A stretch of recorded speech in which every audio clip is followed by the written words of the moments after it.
Segundo bloque de Línea de Tres aquí en la pantalla de TV Ciudad y nos vamos a meter con las huelgas históricas que se registraron en nuestro país. Justamente estamos en una semana clave en la que seguramente va a regresar el fútbol de hombres en la primera división con el torneo Clausura. Y hemos en estos últimos días visto todo lo que ha ocurrido, desde los reclamos de la Mutual, de la Unión de Jugadores, de lo que pasa en la AUF, también de los intereses comerciales. Esto no es nuevo, si uno mira lo que ha ocurrido en nuestro país en materia de reclamos, de gremios, de sindicatos, se encuentra con episodios importantes para poder destacar y analizar y, por qué no, con algún punto de conexión con lo que está ocurriendo hoy. Bueno, en este segundo bloque nos vamos a meter con eso y ves por eso que también Vicky en estos días fue a hablar con Alejandro Jiménez, un historiador que tiene un montón de publicaciones y que también ha analizado lo que ha ocurrido en nuestro país con cosas muy interesantes, Vicky.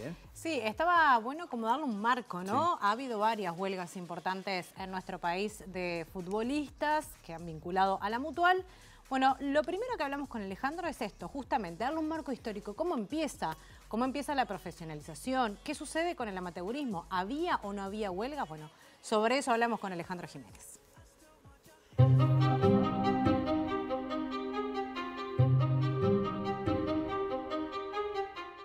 En 1885 se constituye el profesionalismo en Inglaterra, época de la Revolución Industrial, o sea, el deportista trabajador, ¿no? Lo de aquella época era el amateurismo como exaltado y quizás en Francia y en Inglaterra había ese contramodelo, como quien dice, que tenía que ver con el capitalismo, la Revolución Industrial, el deportista trabajador, que no había existido hasta ese momento.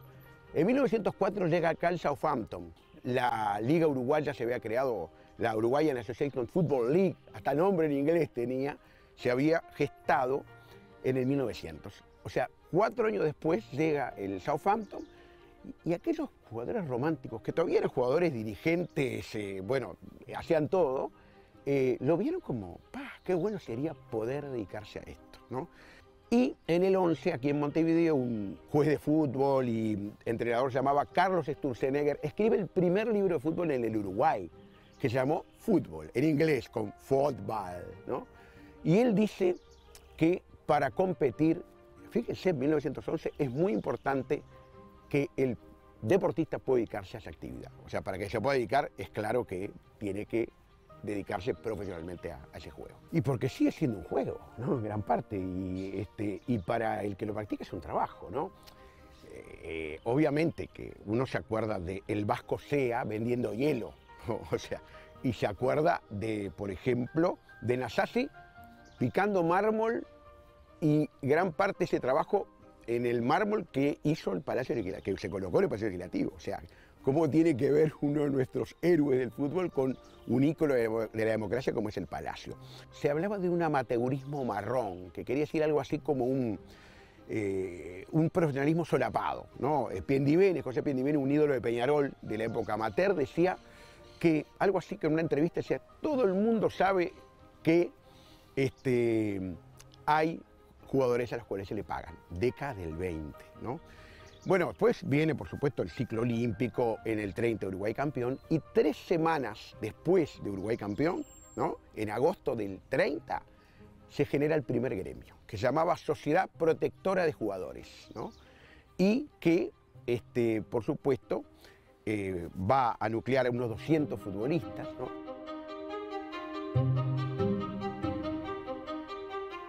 De gremios, hablar de reclamos, reivindicaciones, es hablar también de agremiaciones, ¿no? De jugadores que están en un colectivo o que forman un colectivo para poder pelear por sus derechos. Eso es importante también, Manu, al hablar de la historia, sí, tal cual, de las huelgas. Y hay un apunte que lo menciona al pasar Jiménez, que pasaron más de 100 años y todavía varios jugadores de la segunda división profesional, sobre todo, que tienen que trabajar y además jugar al fútbol. O sea, ya el concepto de la profesionalización para así luego después poder plantear una agremiación, una especie de núcleo para poder organizarse, para reivindicar ciertas cuestiones, ya aparecía hace más de 100 años y todavía sigue en discusión. Si les parece, ahora vamos a escuchar a Alejandro Jiménez, el profesor, hablando de esas primeras agremiaciones, esas primeras organizaciones que realizaron los jugadores que comenzaron en los años 30 con esos 200 futbolistas. Bueno, cómo continuó eso lo explica el profesor de historia Alejandro Jiménez.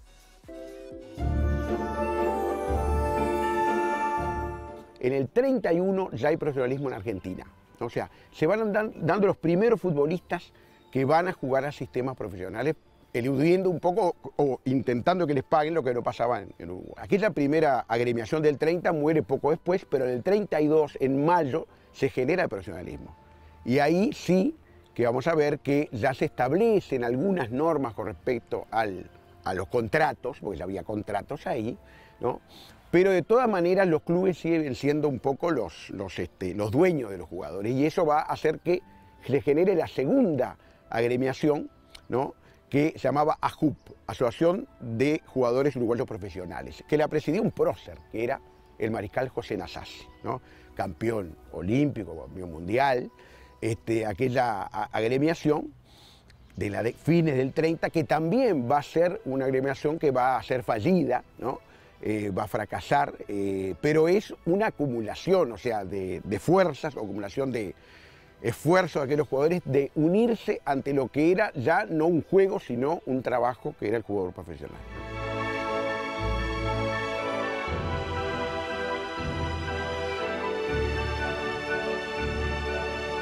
La mutual obviamente que ha sido y es muy importante en cuanto a defender o intentar defender los derechos de los futbolistas. Fuimos al origen, ¿no? Fuimos a ver qué pasa con la mutual, cómo se termina fundando la mutual. Sí, exactamente, porque él recién ahí hablaba de la JUP, ¿no? De la primera Asociación de Jugadores Uruguayos Profesionales. Bueno, para hablar de esa transición, ¿cómo es que se crea la mutual? ¿Cuál es el rol en sus primeros años? Hablamos con Jiménez.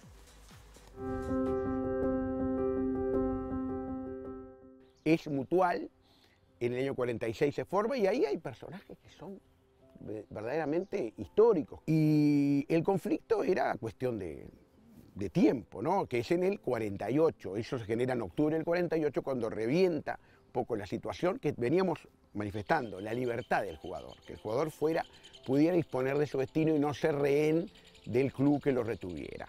Y por eso en octubre comienza quizás la más grande, 7 meses, dura hasta mayo del año 49, huelga de la cual se tiene memoria. Los jugadores piden, las fotos están de traje, Obdulio pidiendo en la calle, o sea, no pidiendo, un poco viendo o difundiendo su situación por 18, por ejemplo. Espectáculos de bailes con Alberto Castillo, con Juan D'Arienzo, era época de las orquestas típicas de tango, estaba Pintín Castellanos, todos actuaban gratis, incluso había partidos en el interior, llegó a haber algún partido, en Montevideo también, y los clubes no podían jugar con su nombre. Entonces el Liverpool era los de la cuchilla, ¿no? El Defensor los de la farola, ¿no? Y bueno, y se fueron, Progreso en el Pantanoso, o sea, jugaban y jugaban a beneficio, fueron unos cuantos meses, ¿no? Y uno inevitablemente cuando piensa, Vicky, Manu, en reclamos de jugadores, ¿no? Históricos, reivindicaciones, siempre tiene presente la imagen de Obdulio Varela, sí, ¿no? Como capitán de la selección del 50 por todo lo que hizo y por todo lo que intentó también para sus compañeros. Sí, tal cual. Recordarán perfectamente una columna del profe de historia, Gabriel Grichi, que repasaba qué hizo Obdulio Varela antes de que Uruguay se vaya a jugar el Campeonato del Mundo 50, que dijo, nosotros si somos campeones volvemos y queremos una garantía, una seguridad laboral, una estabilidad, y por eso negoció empleos públicos para todos sus compañeros de la delegación uruguaya que termina siendo campeona, y que incluso, como contaba recién el profe Jiménez, tiene toda esa historia, esos 7 meses de huelga por el conflicto que se planteaba con Obdulio Varela, uno de los que estaba allí a la cabeza de esta organización. Si les parece, vamos a escuchar el vínculo que tiene esta mutual con el PIT-CNT, por qué siempre se mantuvo cierta distancia, que lo explica muy bien el profesor, y también su visión sobre este conflicto actual que está viviendo los futbolistas uruguayos profesionales. Me acuerdo haber hablado alguna vez este tema con Guilla. Guilla fue presidente de la mutual, el héroe de Maracana, y ellos siempre, o sea, ha habido como una creencia de que la CNT y PCNT son políticos, ¿no? O sea, digo, político, obviamente hay política, tanto en la CNT como en la AUF, como en... yo creo que siempre el futbolista ha querido estar aparte de los conflictos, yo diría, políticos sindicales. La del 92 fue un conflicto o un incidentes en la entrada de la cancha de Basaña, en la Bombonera, y allí hay una intervención policial, año 92, gobierno de Luis Lacalle de Herrera, en una represión muere un aficionado atropellado por un caballo. Ahí hay sanciones muy fuertes para Villa Teresa y para Basáñez, y eso dispara un poco el tema de la conflictividad.